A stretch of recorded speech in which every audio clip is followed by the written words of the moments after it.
phase of moon. I think. Nope, I'm sorry. Johnny, are you there? Yeah. Go ahead. I know Blake wanted to ask something. Well, there's a poll out there created by Opinion Matters, and more than 33 million UK citizens believe in extraterrestrial life, compared to just over 27 million, less than half the country, who believe in God. So it's kind of an interesting idealism going on over there in the UK. Why do you think so many people in the UK believe in the UFO phenomenon, and God's kind of left behind on that? Well, I don't know. I mean, it's certainly interesting. I was a little bit mischievous on this the other day. Someone asked me a similar question. I said, well, arguably there's better evidence. Maybe there's better evidence for UFOs than for God. I mean, we've got photos and radar tapes and things like that. And yet, on the currency, we print things like "In God We Trust." Why is it that, in relation to religion, on basically on faith alone, you get this kind of corporate endorsement, and yet you don't on the UFO phenomenon? It's an interesting piece of double standards. So the UFO phenomenon, let's get back to more of your investigative research when you're working there at the Ministry of Defense. So you said you really didn't follow up with the genuine people on the ground submitting their testimony and evidence to you. You just basically look at the evidence and kind of underplay it. Did people just continuously follow up and ask, hey, Nick, what do you think of this video? What did you think of this story? Are you going to come down and take a look at what I'm looking at right now? Did you have people just continuously, kind of feeling obligated? Because I know we get it here a lot at Third Phase. A lot of people need help, and they want to have closure to what they're witnessing and what's going on in their lives. People that have been abducted, they have strange marks on their bodies. They have their implants. What do you got to say about any of these people? That have you followed up at all, and kind of made them feel a little bit better about what they saw and not to worry so much? Well, we would tend to send people what we thought was a reassuring response, saying that we clearly appreciated that people saw strange things and had strange experience, but we felt in the Ministry of Defense, having investigated these things, that there were probably conventional answers for most of these things in terms of, certainly with the UFOs, misidentifications of ordinary objects and phenomena. Now, yeah, we had a lot of people sort of contact us and follow up and say, hey, did you get my report? What did you find out? And again, I'm afraid to say we pretty much tried to pass off our standard responses on just about everyone. And this was, as I say, it was for many years not just the British government policy, but the American government policy to downplay the extent of our interest in this and to downplay the resources that we were putting into it. I mean, a good example of this is that for years we were telling Parliament, the media, and the public that UFOs were a limited defense interest.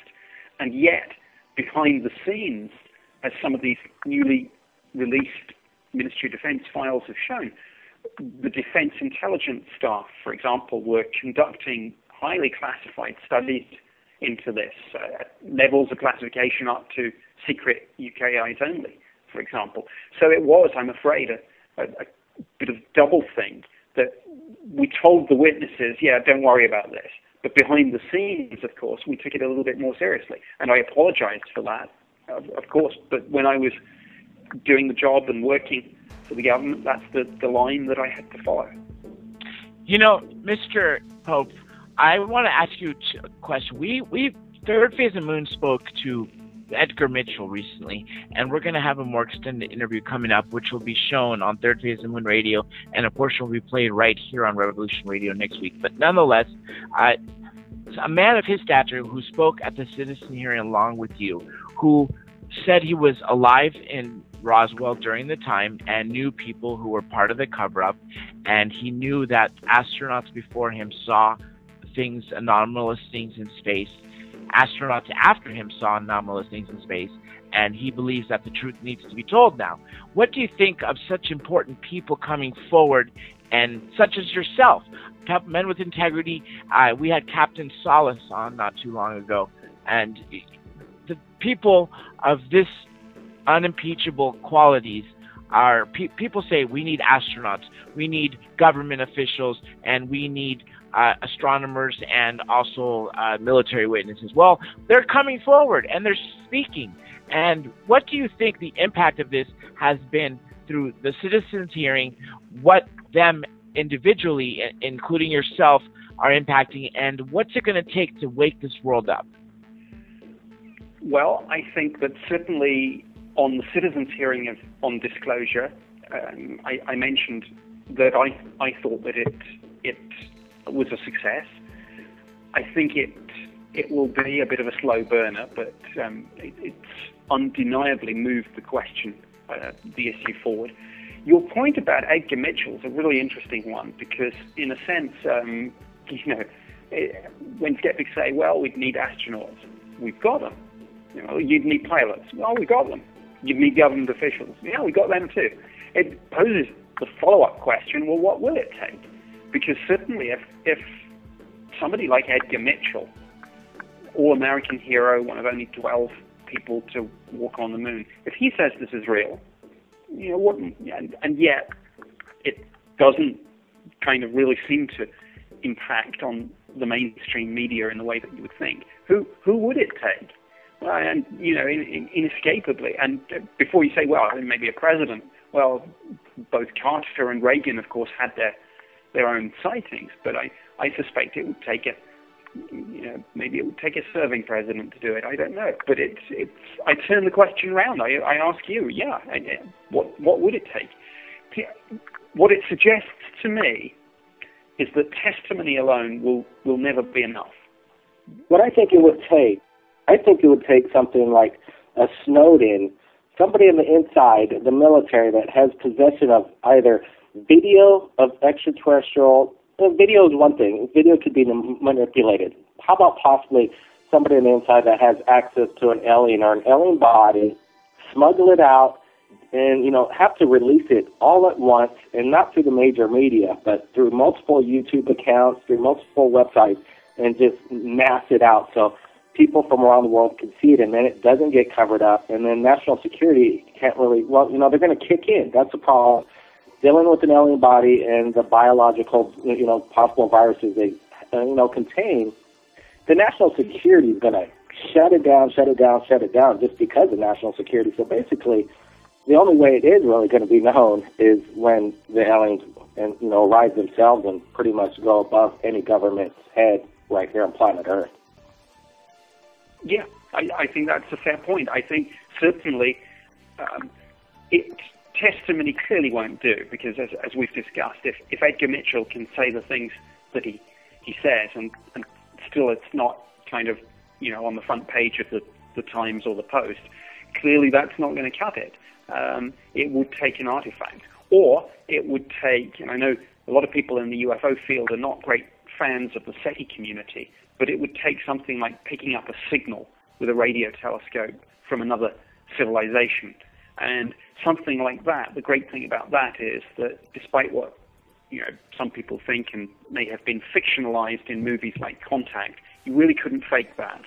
If a signal comes from space, it comes from space. And there are ways of telling, and there are ways that the scientific community would be able to verify that universally.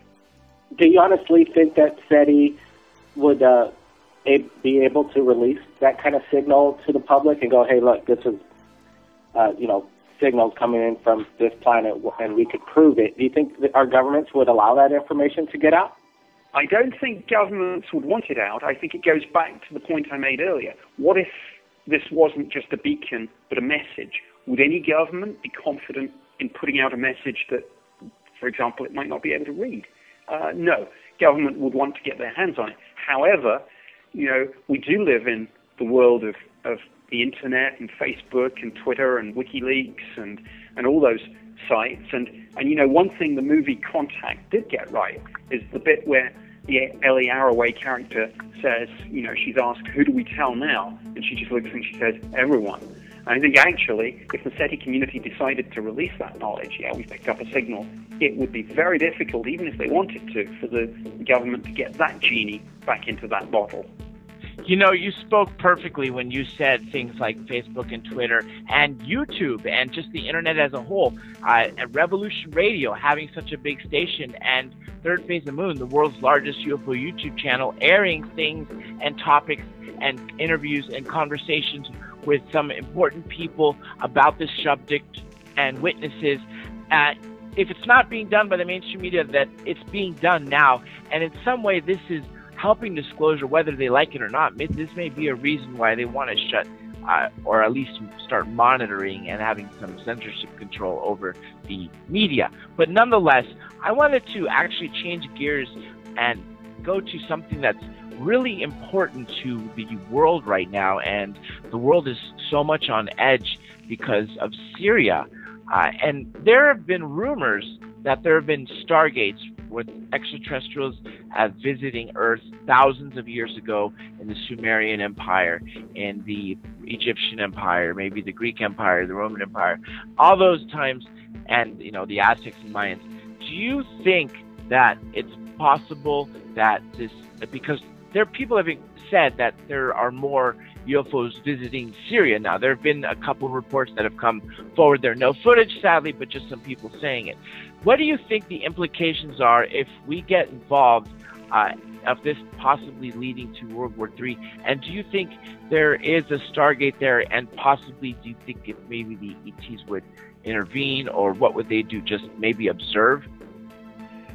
Well, I think, first of all, there's no doubt that the whole situation in Syria is an absolute humanitarian catastrophe. Unfortunately, it's a very difficult situation where kind of some of the traditional issues that you sometimes get in, for example, the Second World War, which was quite clearly a titanic struggle between two fundamentally different ideologies. And you can say there was a clear kind of good side and bad side there. However, the whole Syria situation is a lose-lose one. And clearly, the current regime is one of the most repugnant and repressive regimes on the face of the planet. And clearly, there does seem to be very strong evidence that regime has used chemical weapons against its own people. I mean, certainly the UN assessment on how many people have died in the Civil War, the independent evidence from people like Doctors Without Boundaries, and seems to point to that. But unfortunately, some of the people fighting against the regime don't seem to be much better. And I mean, clearly there are links there with Al Qaeda, and for example, and so the traditional saying "my enemy's enemy is my friend" is not true. And I mean, what do? Do you bomb a chemical weapons site? Well, no, you don't, because that tends to just release into the atmosphere the very thing that you're so concerned about. So then you have this situation where the president's gone to Congress. The UK had its vote in Parliament, and Parliament said, no, we're not going to authorize involvement in military action here. So I don't see any winners here. I don't particularly see any right or wrong side. And if the regime falls, and it's a repressive regime, there's no doubt about that, are we really sure that anything better is going to take its place? Are we sure that the chemical weapons that we know that regime has and other weapons aren't going to leak out to groups like Hezbollah? No, again, we're not sure. So I don't know what's going to happen. I mean, I think it's almost inevitable that there's going to be some sort of punitive strike against the regime, but what it's going to achieve, I don't know. I mean, I think I know who the winners are going to be, and it's unfortunately the great military complex. The countries, such as the United States, have pretty much admitted that we knew that Pearl Harbor was going to happen. And, we wanted to get in the war, create a war machine industry. And, sadly in this case with the Syrian, gas incident, the UN, have they come back with the proof that there was a chemical bomb used, or some of this footage we've been hearing that's been out with the people, suffering from a chemical attack? Maybe possibly this video was shot in 2003, and we're going to base our mission into Iraq because of false chemical weapons. It seems like we're just going around in circles again, and it's not ethically for morality. I think it's more for individual construction, private enterprises building these weapons, and that's who's going to benefit. And now we have another reason to build these weapons again and toys to, go after Syria and get into a big, big mess.